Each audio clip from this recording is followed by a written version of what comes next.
surprised him by sending along a stripper. The old man opened the door, feeling very tired and exhausted, and this beautiful young thing jumped up, opened up her coat and displayed a naked body, and she said, "Super sex!" Well, the old man just scratched his crotch and said, "I'll have the soup, thank you." Well, it might be a bit funny, but it's not okay that it's a social rip-off for the older generation to have sexual desires, much less sexual ideas, which are carried out in public. Sex is supposedly for the young. Society relegates people much beyond 30 to second-class sexual citizenship. Let's reverse the trend, I say. Let's have a sexual revolution for the older folk and make it not only okay, but actually wonderful to be sexy in your 60s, 70s, and indeed until rigor mortis sets in.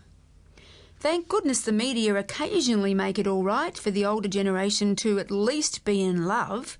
Look at movies like the Cocoon series. And what about Meryl Streep in that tearjerker, The Bridges of Madison County? And what about Mel Gibson in Forever Young? And that beautiful heart movie, Somewhere in Time, with Christopher Reeves and Jane Seymour? If you haven't seen these movies, do go and see them and get educated about true love and being old. Just be sure to take your box of tissues. So let me ask Florence what she thinks about this issue. Florence, is it okay for older folk to feel sexy and enjoy sex? Sex is just as necessary and important to elderly people as it is to the young. After all, both need the same good food to get the same enjoyment and nourishment to life. We were given our sexuality to use, but not to abuse. And as far as I know, sex has no use-by date like milk on the supermarket shelf. But be sure to take care that you use safe sex, the same as you would if buying meat from the delicatessen shelf in the supermarket. I don't know why society is so negative about sex with older people. After all, when you're young or old, you still like a box of chocolates. It's just when you're old that you prefer the chocolates without the nuts because they get stuck into your dentures. I was once asked by Dr. Terry Seedsman at Footscray Institute of Technology to be guest speaker to a class of physical education and biology students, and when question time came, someone asked me what I thought of sex between elderly people, to which I replied, if you had a ripe peach or a pear on your sideboard, would you leave it there to go mouldy, or would you eat it?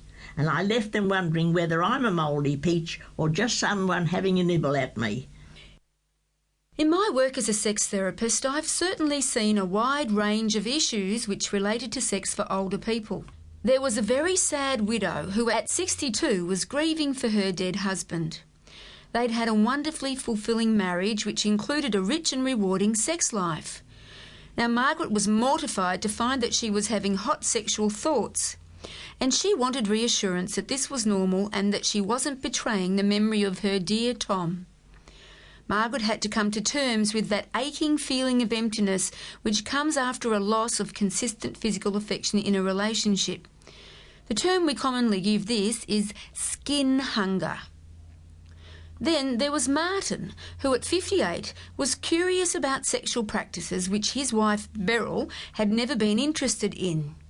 When Martin told me one of these was the desire that she touch his penis and masturbate him, I was most surprised because that's a perfectly normal sexual activity, and I agreed that Martin had been missing out.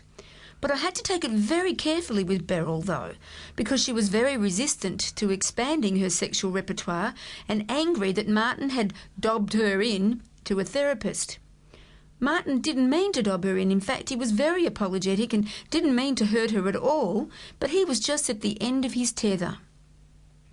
Beryl was particularly cross because she thought that she'd always been a good sexual partner.